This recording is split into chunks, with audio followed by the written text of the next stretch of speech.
حافظ القرآن کے استاذ مولانا مشتاق صاحب گھولا کی جانب سے آنے والے تمام مہمانوں کے لیے اور مدرسہ نور الاسلام کے جمیع اساتذہ کے لیے اور ہمارے اس جامعہ کے تمام اساتذہ اور طلباء کے لیے دعوت کا نظم کیا گیا ہے۔ اللہ تعالیٰ ان کو جزائے خیر عطا فرمائے۔ معزز مہمانان نظام، ایک بار پھر آپ حضرات کی تشریف آوری پر ہمارے دل آپ کے لیے تشکر و امتنان سے لبریز ہیں۔ حق میزبانی کی کوتاہیوں کا اعتراف کرتے ہوئے معذرت چاہتے ہیں اور امید کرتے ہیں کہ اس اجلاس سے ہر فرد عزم و حوصلہ کے ساتھ دین کی فکر اور مقصد کی لگن اپنے ساتھ لے کر جائے گا تاکہ عوام و خواص کے لیے کارآمد اور مفید ہو اور ہمارا یہ اجتماع محض نشستند و برخاستند کا مصداق نہ ہو۔ اب آئیے، اب ہم ہمارے دوسرے معزز مہمان خصوصی نبیر حضرت شیخ محمد رضا اجمیری رحمۃ اللہ علیہ اور دور حاضر کے مقبول و محبوب واعظ و مقرر شیخ الحدیث جامعہ اشرفیہ راندیر حضرت اقدس مولانا قاری عبدالرشید صاحب اجمیری دعوت فیض سے بڑے ہی ادب کے ساتھ التماس کرتے ہیں کہ ہمارے مہمان علماء کرام آپ کی شگفتہ بیانی اور قیمتی باتوں کو سننے کے لیے بے چین ہیں۔ پلکوں پہ رک گیا ہے سمندر خمار کا، پلکوں پہ رک گیا ہے سمندر خمار کا، کتنا عجیب سما ہے آپ کے انتظار کا۔ تشریف لائیں۔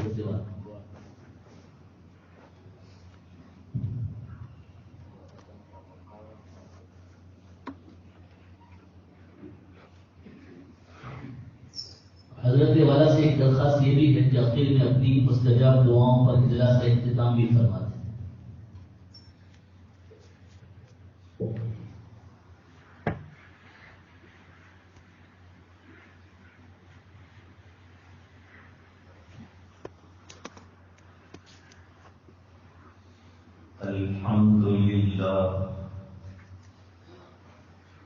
الحمد لله وكفى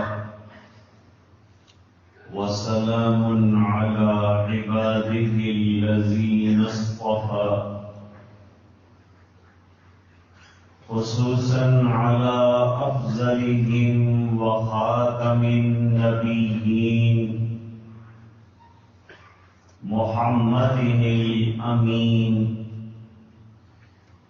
وعلى آله وصحبه أجمعين، أما بعد، أعوذ بالله من الشيطان الرجيم، بسم الله الرحمن الرحيم، يا أيها الذين آمنوا قوا أنفسكم وأهليكم نارا وقودها الناس والحجارة، صدق الله العظيم. وقال النبي صلى الله عليه وسلم: خيركم من تعلم القرآن وعلمه، أو كما قال عليه الصلاة والسلام. وصدق رسوله النبي الأمي الكريم. اللهم صل على سيدنا محمد وعلى آل سيدنا محمد وبارك وسلم.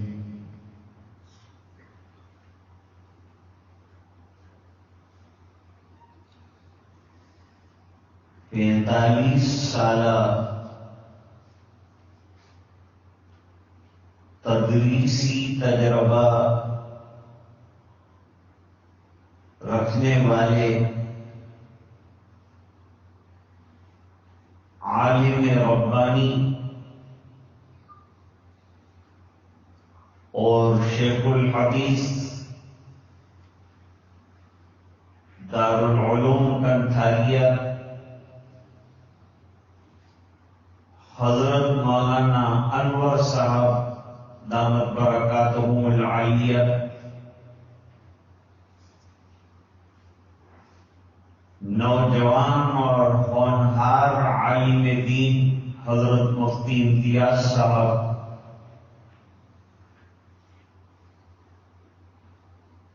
تمام تشریف لائے ہوئے عمائدین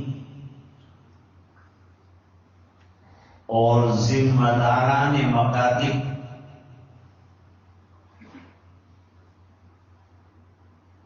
حضرت مولانا محمد اسماعیل صاحب بوڈا دامت برکاتہم العالیہ،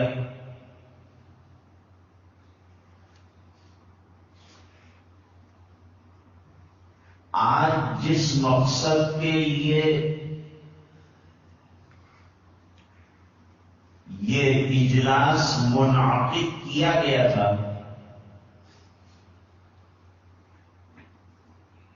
بفضلہ تعالی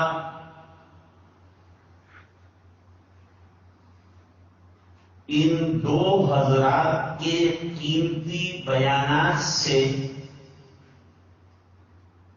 وہ مقصد حاصل ہو چکا ہے۔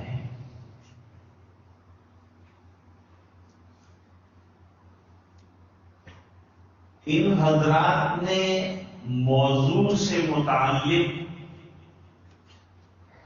سیر حاصل گفتگو کی،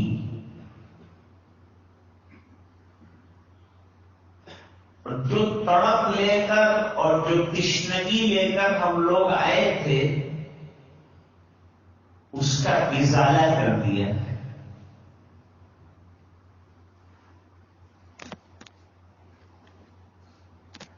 اب احقر کے لیے صرف ان حضرات کی تعریف کرنے کے علاوہ کچھ رہا نہیں۔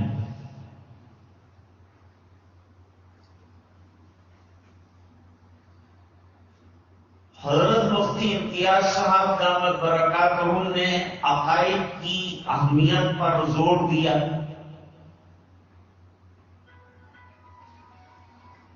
حضرت مولانا انور صاحب دامت برکاتہم العالیہ نے عقیدے کی اصل، اس کی ضرورت، اس کی افادیت اور اس کی حکمت پر روشنی ڈالی۔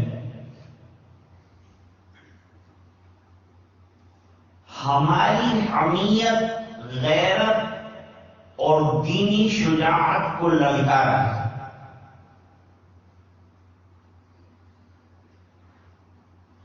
اور عقائد کو طلباء اور طالبان مکتب کے دلوں پر مرسوم کرنے کی تلقین فرمائی۔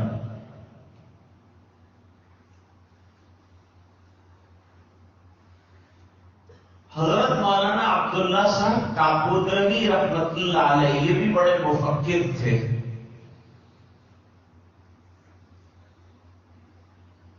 میں ان کی کچھ باتیں پڑھ رہا تھا، اس میں انہوں نے یہ بیان کیا کہ مکاتب کے 5 مقاصد ہیں۔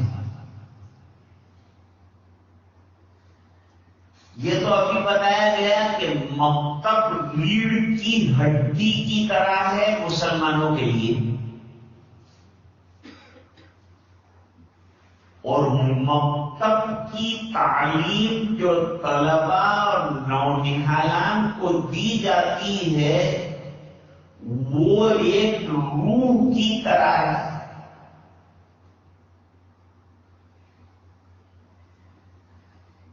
ارتداد اور عقائد کے بگاڑ کو ختم کرنے کے لیے حضرت شیخ الہند رحمت اللہ علیہ نے مالٹا سے آنے کے بعد پورے ہندوستان میں مکاتب کا جال پھیلانے کی تلقین فرمائی تھی۔ اس کی وجہ بھی یہی تھی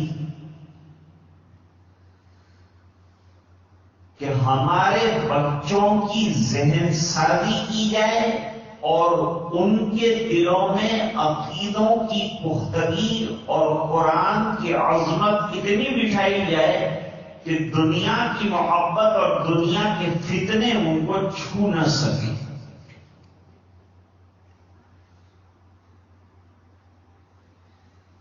ایک جگہ جلسہ تھا،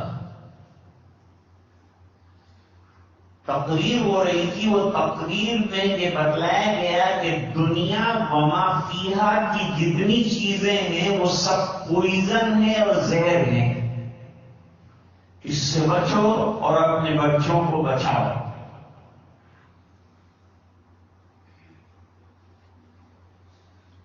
اس کے بعد میرے والد صاحب رحمت اللہ علیہ کا نمبر تھا، وہ تو زیادہ بولتے نہیں تھے، حضرت مولانا انور صاحب دامت برکاتہم العالیہ سینکڑوں بار میرے والد صاحب سے مل چکے۔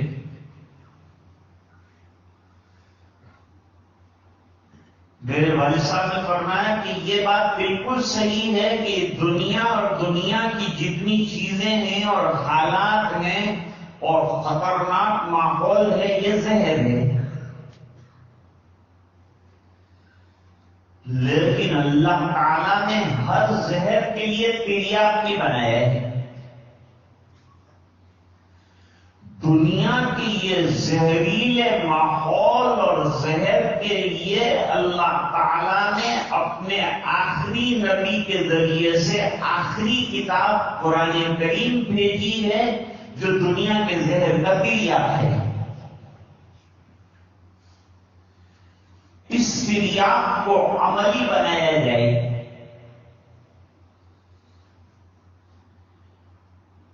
مقاصد کے 5 مقاصد میں سب سے پہلا مقصد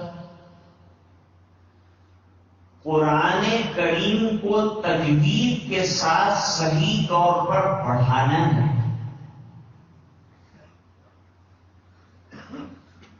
اور جب سے بچہ تختی پڑھتا ہے وہاں سے اس کو تجوید پڑھانی ہے تاکہ قرآن کریم میں تجوید کے لیے الگ سے محنتیں نہ کرنی پڑے، اس کے لیے نورانی قاعدے اور آج کل دوسرے قواعد آئے ہیں۔ ایک صاحب نے مجھ سے سوال کیا کہ آپ کے مکاتب میں قاعدہ کیوں پڑھایا جاتا ہے؟ میں نے ان کو جواب دیا کہ زندگی کو باقاعدہ بنانے کے لیے قاعدہ ضروری ہے تاکہ ان کی زندگی مرتب ہو جائے، بااخلاق ہو جائے، ڈسپلین والی ہو جائے۔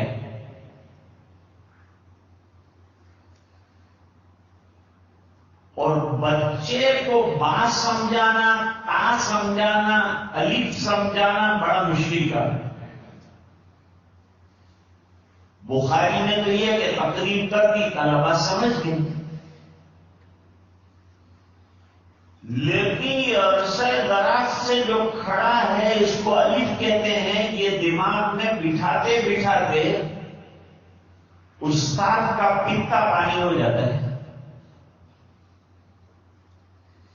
با ایسی لیٹی ہوئی پلنگ کی طرح کیوں ہے یہ سمجھانا پڑتا ہے۔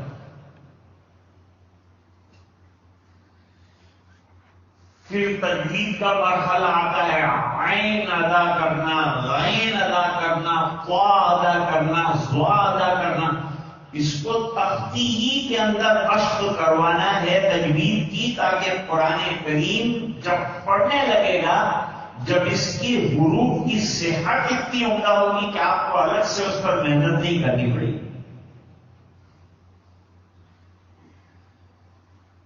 تو سب سے پہلے مکتب کا مقصد کیا ہے؟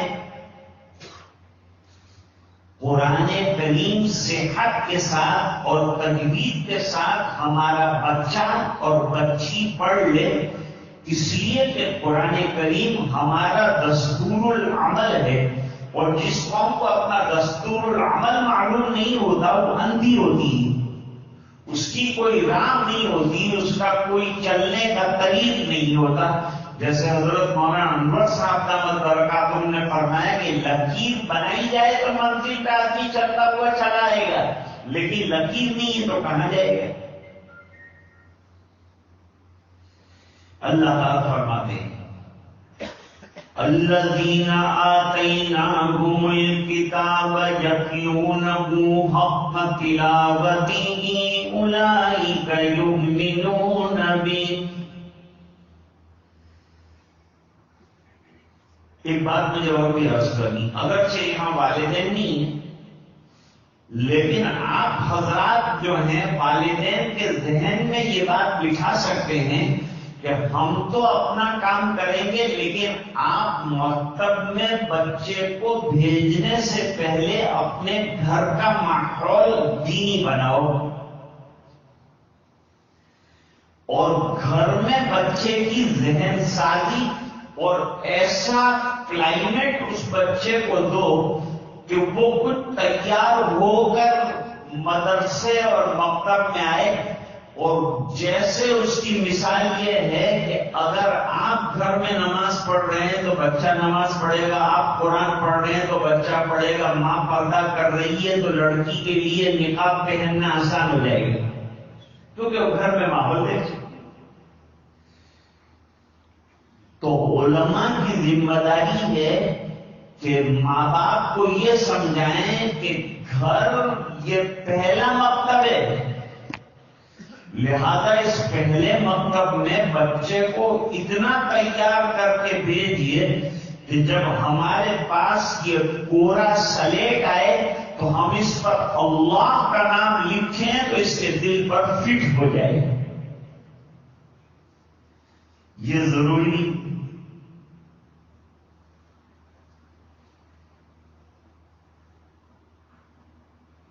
چھوٹا سا واقعہ، میرے والد صاحب نے ایک چھوٹے سے بچے سے پوچھا کہ بیٹا تو نماز پڑھنے نہیں آتا مسجد؟ بچے نے کہا کہ میرے ابا نماز نہیں۔ پھر میرے والد صاحب نے کہا کہ ابا جان تو بیچارے کام پر جاتے ہیں، مصروف رہتے ہیں، اس لیے نماز نہیں پڑھتے، تو نماز پڑھنے مسجد آیا کر، تجھے مسجد والا نورانی ماحول ملے گا۔ کہا جی مولانا آؤں گا، لیکن میری امی بھی نماز نہیں پڑھتی۔ میرے والد صاحب نے فرمایا کہ یہ بچہ اصل میں یہ بتلانا چاہتا ہے کہ مولانا میں نماز پڑھوں لیکن میرے گھر میں نماز والا ماحول نہیں۔ اس لیے حدیث شریف میں فرمایا کہ 7 سال کا بچہ یا بچی ہو جائے تو اس کو نماز کی تلقین کرے، لیکن تلقین کرنے کے ساتھ عملی طور پر خود بھی نماز پڑھے۔ مفتی سعید احمد صاحب پالنپوری رحمت اللہ علیہ کینیڈا میں تھے، تو ایک بے تکلف دوست تھے، انہوں نے آ کر کے حضرت سے بے تکلفی سے پوچھا کہ حضرت مارو کوئرو دیندار بنی جائے نے جنید بغدادی جو نیک بنی جائے نے غوث اعظم جو بنی جائے انا ماٹے مارے ہوں کروں پڑے۔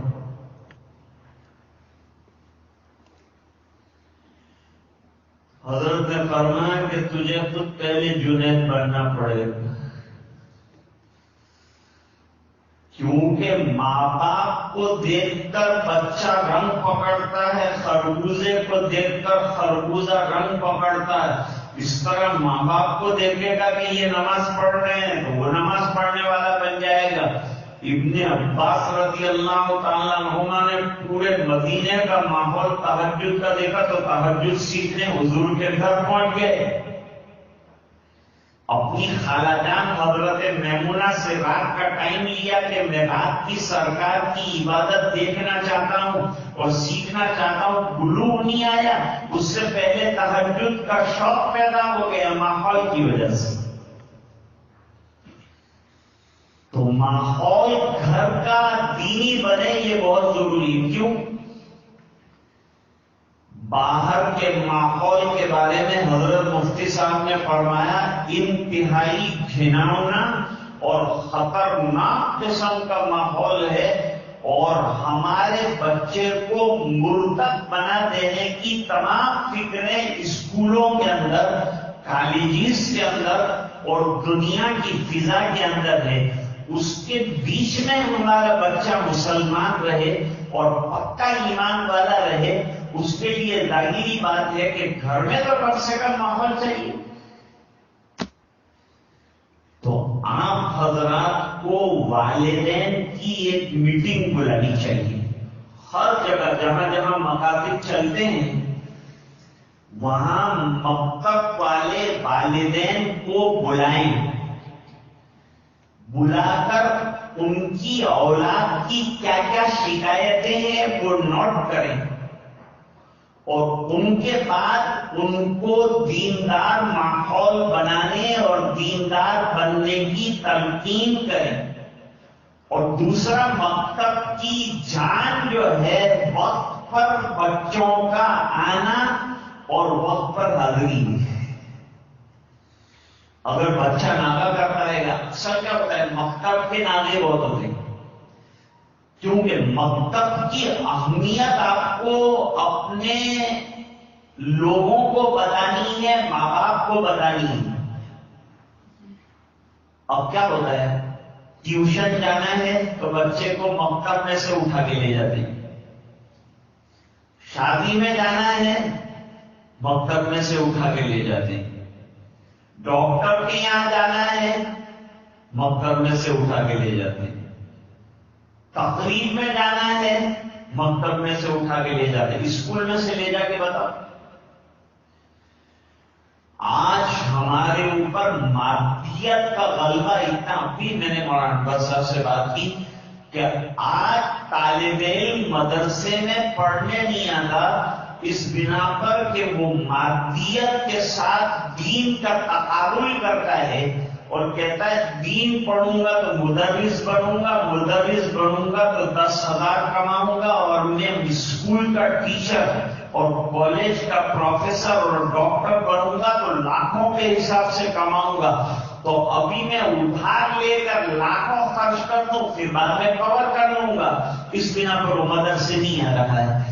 تو یہ بات ابھی مولانا انور صاحب نے بتائی کہ دل میں اگر عقیدہ یہ راسخ ہو جائے کہ اللہ کے علاوہ دینے والا کوئی نہیں، اور ہاتھ اللہ کے سامنے پھیلانا ہے اور رزق دینے والے اللہ، تو نہ استاد، ہمارے مدرسے کا کوئی استاد کم سے کم تنخواہیں ہوتی ہیں، لیکن کبھی جو ہے وہ تقاضا نہیں کرتا، کیونکہ اس کے دل کے اندر مکتب کے زمانے سے یہ بات بٹھائی گئی ہے کہ دینے والے اور عزتوں کے عطا کرنے والے اور رزق کے دینے والے اللہ، اس لیے وہ نہیں مانتا۔ ایک بات مجھے بہت ادب سے اور بھی عرض کرنی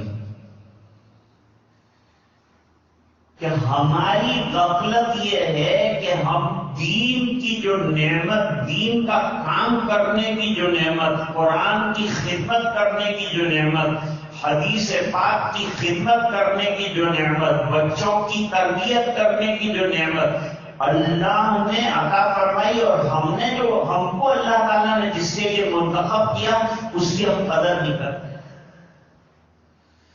قدر نہیں کرتے تو شکر بھی نہیں ادا کرتے، شکر نہیں کرتے تو اللہ دیتے بھی نہیں۔ یہ نعمت کا ہمیشہ اللہ کے سامنے شکریہ ادا کرنا چاہیے کہ اللہ، کروڑوں انسانوں میں سے تو نے اپنے دین کی خدمت کے لیے ہمارا انتخاب فرمائے اور اپنی نیت کو درست فرمائے۔ حضرت امام اعظم ابو حنیفہ رحمۃ اللہ علیہ نے کئی لاکھ احادیث میں سے 5 حدیثوں کا انتخاب کیا تھا، ان میں سے ایک حدیث جو ہے وہ بنیادی حدیث ہے جس کو حضرت امام بخاری رحمۃ اللہ علیہ نے بھی اپنی کتاب میں جگہ دی، انما الاعمال بالنیات وانما لکل امرئ ما نوى۔ اپنی نیتوں کو درست کرنا کہ مجھے اللہ کے لیے کام کرنا ہے۔ جب ہم اللہ کے لیے کام کریں گے تو من کان للہ کان اللہ لہ، جو اللہ کا ہو جاتا ہے اللہ تعالیٰ بھی غیب سے اس کے تمام نظاموں کو چلاتے ہیں اور پورا فرماتے ہیں۔ ہمارے بزرگ فرماتے تھے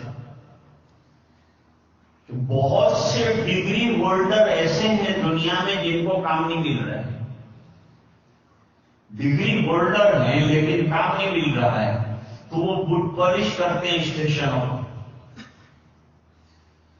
بٹ پالش کر رہا تھا، پوچھا بھائی کیا آپ کی ڈگری ہے؟ انہوں نے کہا کہ میں نے ڈاکٹری کی ہے لیکن کچھ کام نہیں مل رہا ہے، اس بنا پر بٹ پالش کر رہا ہوں۔ یہ عالم ہم تو الحمدللہ علماء ہیں، لیکن پوری دنیا میں آپ گھوم لیجئے کسی حافظ قرآن کریم کو آپ بیکار نہیں پائیں گے۔ اللہ اس کو نوازتا ہے، کام لیتا ہے۔ جب اس نے سینے میں قرآن کریم دیا ہے تو کام بھی وہ لے گا۔ شرط یہ ہے کہ نیت خدمت کے جذبے کی ہمارے اندر ہونا چاہیے کہ ہم کو دین ہی کا کام کرنا ہے، پھر اللہ تعالیٰ کام لے لیں انشاءاللہ۔ میرے والد صاحب تو کہتے تھے نوکری مانگو بھی مت اور تنخواہ بھی مت مانگو، اللہ کے لیے کام کرو، اللہ مال بھی دے گا، اللہ تنخواہیں بھی دے گا، اللہ دنیا کے کام چلائے گا، روڑا نہیں اٹکے گا، کہیں گاڑی رکے گی نہیں۔ حضرت شیخ الحدیث مولانا محمد زکریا صاحب مہاجر مدنی قدس سرہ العزیز کو جب وہ سہارنپور میں 20-25 روپے کی تنخواہ پر ملازمت کر رہے تھے تو حیدرآباد سے بلاوا آیا۔ 1200 روپے اس زمانے کی تنخواہ، بنگلہ، گاڑی، تمام چیزیں موجود رہیں گی، آپ یہاں تشریف لے آئے۔ حضرت نے فرمایا کہ اتنے عرصے سے یہاں پڑھا رہا ہوں، چھوڑنا گوارا نہیں ہے، اور میرے حضرت یہاں موجود ہے مولانا خلیل احمد صاحب سہارنپوری رحمۃ اللہ علیہ، ان کو چھوڑ کر 1200 روپئے لینے کے لیے میں نہیں آؤں گا۔ اللہ تعالیٰ نے کتنا اونچا مرتبہ اور کتنا بہترین مقام جو ہے شیخ الحدیث کا منصب جو ہے وہ عطا فرمایا۔ تو بات عرض کر رہا تھا کہ مکتب کا پہلا مقصد قرآن کریم تجوید کے ساتھ پڑھانا۔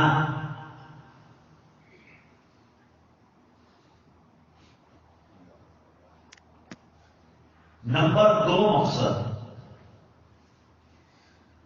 نماز، وضو، غسل وغیرہ کی مشق عملی طور پر کروانا۔ نماز کی بھی عملی مشق کروائی جائے اور وضو بھی عملی طور پر سکھایا جائے، اس لیے کہ نماز شعائر اللہ میں سے، اسلام کے بہت سے شعائر ہیں، ان میں سے ایک شعائر اور ایک شعیرہ اور ایک علامت نماز ہے۔ 4 شعائر میں ایک بیت اللہ، ایک کلام اللہ، ایک رسول اللہ اور ایک عبادت اللہ میں نماز، یہ شعائر میں سے ہے۔ اور نماز اتنی اہم عبادت ہے، اتنی اہم عبادت ہے کہ نماز پڑھی تو پوری زندگی بن جاتی ہے۔ اس لیے بچوں کو نماز کا پابند کرنا، حدیثوں سے بھی یہ وضاحت ملتی ہے کہ بچے کو سب سے پہلے نماز کا پابند کیا جائے۔ 7 سال کا ہو جائے نماز کی تلقین شروع کر دو اور اس کو عملی مشق کرانا شروع کر دو۔ اللہ تعالیٰ نے قرآن کریم میں فرمایا وَمَا كَانَ اللَّهُ لِيُضِيعَ إِيمَانَكُمْ، اللہ تعالیٰ ان لوگوں کی نمازیں جو بیت المقدس کی طرف رخ کر کے پڑھی گئی ہے ضائع نہیں فرمائیں گے۔ وہاں لفظ صلاۃ کی جگہ ایمان کا تذکرہ فرما کر بتایا کہ نماز ایمان سے کم نہیں ہے۔ نماز گویا ایمان ہے، تو دوسرا مقصد یہ ہے۔ تیسرا مقصد جو ہے وہ ہے عقیدوں کی تعلیم۔ اس کے لیے ہمارے مدرسوں کے اندر تعلیم الاسلام داخل کیا گیا ہے۔ حضرت مفتی کفایت اللہ صاحب رحمۃ اللہ علیہ نے بڑی بڑی کتابوں کے اندر سے عقائد کو نکالا اور کھنگال کر تعلیم الاسلام کے اندر بچوں کے ذہن کے مطابق بات کو بٹھانے کے لیے سوال جواب کی شکل میں عقیدے تحریر کرنا ہے۔ عقیدہ بڑا اہم ہے، اس لیے امام بخاری رحمۃ اللہ علیہ نے پہلی کتاب جو قائم کی وہ کتاب الایمان، اس کو آپ کتاب التوحید بھی کہہ سکتے ہیں، اور سب سے اخیری کتاب قائم کی اس کا نام بھی کتاب التوحید۔ توحید سے شروع کیا، توحید پر ختم کیا کہ اعمال جتنے بھی آپ کریں لیکن آپ کا عقیدہ توحید پھسپھسا ہے تو آپ کے اعمال میں کوئی دم ہی نہیں ہوگا۔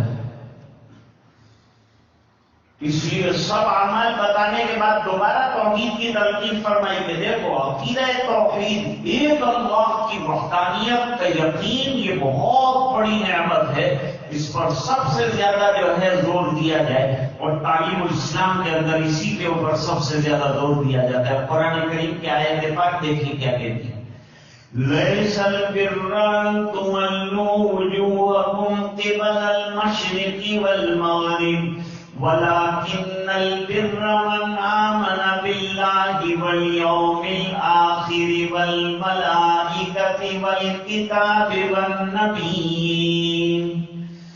یہ آیت میں 3 چیزوں پر بحث ہے۔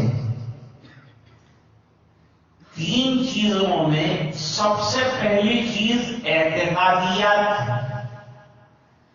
اللہ کو ماننا، رسولوں کو ماننا، فرشتوں کو ماننا، تقدیر کو ماننا، کتابوں کو ماننا۔ اب یہ ماننے کے پھر الگ الگ تمام چیزوں کے معنی ہیں، اس لیے بہشتی زیور میں 50 عقیدے بیان کیے، اور یہ 50 عقیدوں کو جو ہے ایمان مفصل کے اندر جمع کیا ہے۔ ایمان مفصل میں 7 عقیدے آئے ہیں، اور 7 عقیدے لا الہ الا اللہ محمد الرسول اللہ میں جمع ہے، اور محمد الرسول اللہ کا خلاصہ بھی لا الہ الا اللہ کے اندر ہے۔ آمنت باللہ وملائکتہ وکتبہ ورسلہ والیوم الآخر والقدر خیرہ وشرہ من اللہ تعالی والبعث بعد الموت حق لا الہ الا اللہ محمد رسول اللہ۔ جب آپ اپنے بچوں کو ایمان مفصل بتائیں، ترجمہ بتائیں، تو جیسے حضرت نے فرمایا ان کو موجودہ دور کی مثالوں کے ذریعے سے جو ہے بات کو منقب اور منظم اور بہترین صاف ستھرا کر کے ان کے دماغوں میں موجودہ دور کی مثالوں سے بٹھانا، چاہے اس کے لیے ہمیں اپنے درجے سے نیچے اتر کر بچے کو پڑھانے کے لیے آدمی کو بچہ بننا پڑتا ہے۔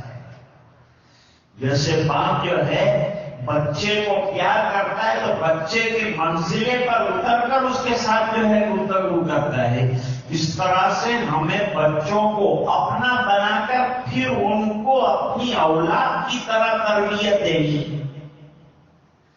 تو عقائد کا مسئلہ بڑا اہم ہے، اس لیے آیت کریمہ میں اعتقادیات، اخلاقیات اور عبادات 3 چیزوں کو ذکر فرمایا ہے، لیکن ان میں عقیدے کو مقدم فرمایا ہے۔ اس سے عقیدے کی اہمیت کا اندازہ ہوتا ہے۔ تو عقیدے کی اہمیت سمجھ میں آئی کہ یہ بنیادی چیز ہے اور یہ دل کی چیز ہے۔ عقیدہ درست ہوگا تو اعمال میں درستگی آئے گی، اور عقیدے میں کمزوری ہوگی تو اعمال میں کمزوری ہوگی۔ ألم تر كيف ضرب الله مثلا كلمة طيبة كشجرة طيبة أصلها ثابت وفرعها في السماء. جو چیزیں موجودہ دور میں ہمارے بچوں کو ذہنوں کے اعتبار سے بگاڑنے کا کام کرتی ہیں، ان میں موبائل خطرناک چیزیں. اور آج کوئی بچہ موبائل دیکھے بغیر کھانے نہیں بیٹھتا. اس کو موبائل چالو کر کے دینا پڑتا ہے تو وہ کھاتا ہے. ایسی موبائل کی بیماری چل پڑی. اور اس میں حرکت کرتی ہوئی تصویر ایک انگریز کا مضمون میں نے پڑھا. اس نے کہا کہ ماں باپ اپنے آپ کو بچوں سے چھڑانے کے لیے اور اپنے کام میں مصروف ہونے کے لیے ٹیلی ویژن خریدتے ہیں. اور ٹیلی ویژن کے اوپر 2 قسم کے چینل آتے ہیں. ایک چینل کا نام ہے نیشنل جیوگرافی. نیشنل جیوگرافی کے اندر دنیا بھر کے حیوانات جو ہیں ان کی تحقیق بیان ہوتی ہے. ان کے بچے کیسے پیدا ہوتے ہیں، وہ کیسے دودھ پیتے ہیں، وہ بڑے کیسے ہوتے ہیں. جانوروں کا ہم اپنے بچوں کو دوسرے کاموں سے فارغ رکھنے کے لیے اور ہمارا پیچھا نہ پکڑے، اس کو نیشنل جیوگرافی پہ بٹھا دیتے ہیں. بھائی نیشنل جیوگرافی میں کوئی برائی نہیں ہے، اس میں کوئی فلمیں نہیں ہے، کچھ نہیں ہے. یہ دھوکہ ہم کو دیا گیا، نیشنل جیوگرافی میں بٹھا دیا. اب وہ بچہ جو ہے حیوانوں والی زندگیاں دیکھ دیکھ کر انسان بنے گا کہ حیوان بنے گا؟ ظاہری بات ہے کہ اس کے اندر وہ حیوانیت آ گئی. وہ چلتا ہے تو حیوانوں کی طرح، کھانا کھاتا ہے تو حیوانوں کی طرح. بچوں کے اعصاب اور ذہن پر جو چیزیں وہ دیکھتے ہیں اس کا بہت بڑا اثر پڑتا ہے. اس لیے اساتذہ کی نقل و حرکت بھی جو ہے بچے دیکھتے ہیں اور اس کا ان کے اعصاب پر اثر پڑتا ہے اور اس کی نقل وہ گھر جا کر پھر کرتے ہیں. ایک تو نیشنل جیوگرافی خطرناک. دوسرے نمبر پر ایک پروگرام آتا ہے کارٹون کا. جہاں بچہ زیادہ طوفان کرتا ہے تو ٹیلی ویژن کے اوپر کارٹون لگا دیتے کہ کارٹون کے اندر کوئی گناہ نہیں. گناہ تو نہیں ہے لیکن بچے کی حالت خراب ہو جاتی ہے کیونکہ وہ کارٹون میں خلاف عادت سب چیزیں دیکھتا ہے، خلاف معمول چیزیں دیکھتا ہے. تو چلتا ہے تو کارٹون کی طرح، حرکت کرتا ہے تو کارٹون کی طرح، بولتا ہے تو کارٹون کی طرح، کھانا کھانا چاہتا ہے تو کارٹون کی طرح. یہ 2 چینلوں نے بے حد نقصان پہنچا ہے. اور آج تو موبائل کی ہر چینل انتہائی طور پر خطرناک. روزانہ 10,000 سے زیادہ ویب سائٹ پر اسلام کے خلاف زہر اگلا جا رہا ہے. ہم کو یہ بھی جو ہے سیکھنے والی چیز ہے کہ ہم کمپیوٹر کی حقیقت بھی ہمارے بچوں کو بتائیں، موبائل کے اندر کیا خرابیاں ہیں یہ بھی بتائیں، کس حد تک موبائل میں کس چیز کو دیکھنا چاہیے یہ بھی بتائیں.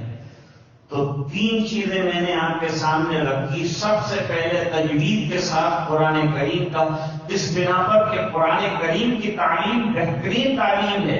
جیسے کہ حدیث شریف میں فرمایا کہ تم میں سے بہترین شخص وہ ہے جو قرآن کریم کو سیکھنے کے بعد اس کی تعلیم و تعلم کے اندر لگ جائے، اس کو بہترین قرار دیا ہے. اس سے ہمیں سمجھنا چاہیے کہ اللہ تعالیٰ نے اس بہترین کام کے لیے ہمیں منتخب کر کے بہترین بنایا ہے. تو ہمیں اس نعمت کی قدر کرنی چاہیے اور اس نعمت کو عام کرنا چاہیے. چھوٹوں کو، بڑوں کو، جن کو دینا وہ دینا چاہیے. دوسرے نمبر پر اپنی نیتوں کو انتہائی طور پر درست کرنا چاہیے کہ ہم جو کریں گے اللہ کے لیے کریں گے، تنخواہ کے لیے، دنیا کے لیے نہیں کریں گے. صرف اللہ کے لیے ہمیں کام کرنا ہے. باقی رزاق اللہ ہے، پورا کرنے والے اللہ. چوتھے نمبر پر ہمارے بچوں کی اخلاقی تربیت، اخلاق سکھانا. چوتھا نمبر مکتب کا یہ ہے اور اخلاق سکھانے کے لیے ہمارے پاس جو ہے وہ حضور پاک صلی اللہ علیہ وسلم کی سیرتوں کی کتاب ہے، وہاں سے اخلاق سیکھیں گے.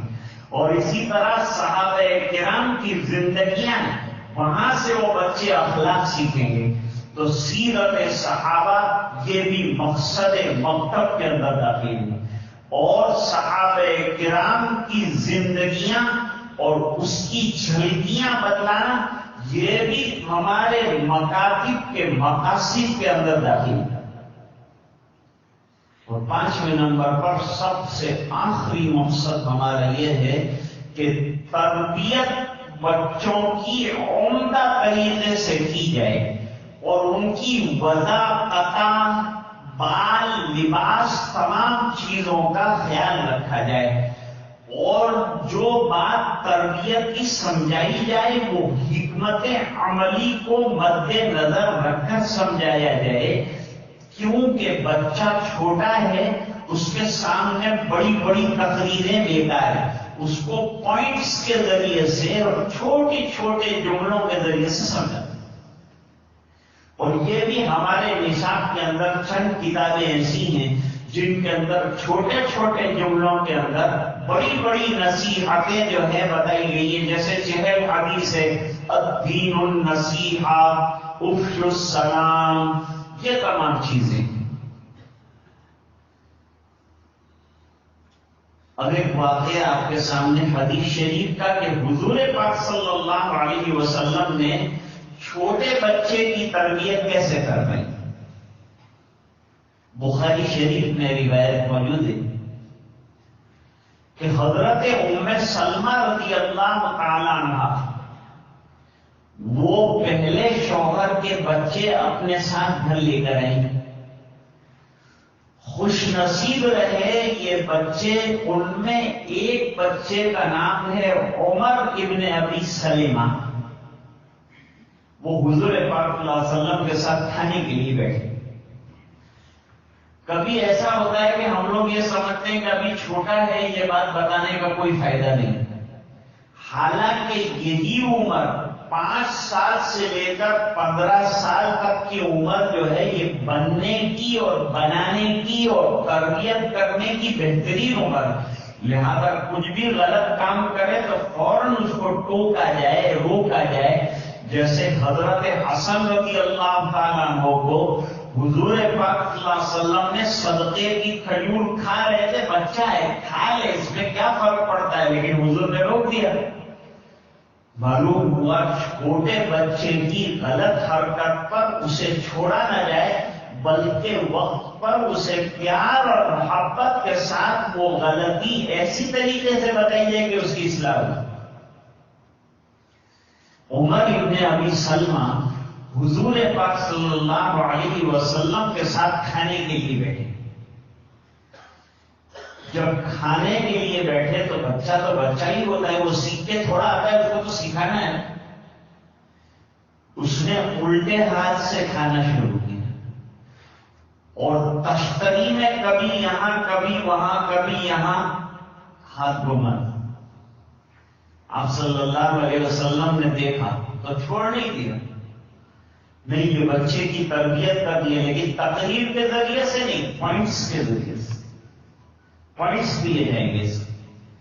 حضور پاک صلی اللہ علیہ وسلم نے بایاں ہاتھ جس سے وہ کھا رہے تھے وہ پکڑ لیا، اور پکڑنے کے بعد حضور پاک صلی اللہ علیہ وسلم نے حضرت عمر ابن ابی سلمہ سے فرمایا سم اللہ، چھوٹا سا پوائنٹ دیا، اللہ کا نام لے کر کھاؤ. اللہ کا کھانا کھا رہے ہو، اللہ کا نام لو. اللہ کی نعمت استعمال کر رہے ہو، یہ نعمت کس نے دی؟ اللہ نے دی. لہذا کس کا نام لینا چاہیے؟ اللہ کا نام لینا چاہیے. اللہ کا نام لینا سیکھا، سم اللہ، اللہ کا نام لے کر کھاؤ. ایک بات بتائیے. دوسرا پوائنٹ حضور پاک صلی اللہ علیہ وسلم نے فوری طور پر بتلایا، کل بھی یمینک، اپنے داہنے ہاتھ سے کھاؤ، رائٹ ہینڈ سے کھاؤ. یہ دوسرا پوائنٹ دے دیا. مسلمان کا ہر اچھا کام اور ہر اچھی بات دائیں ہاتھ یا دائیں طرف سے شروع ہوتی ہے.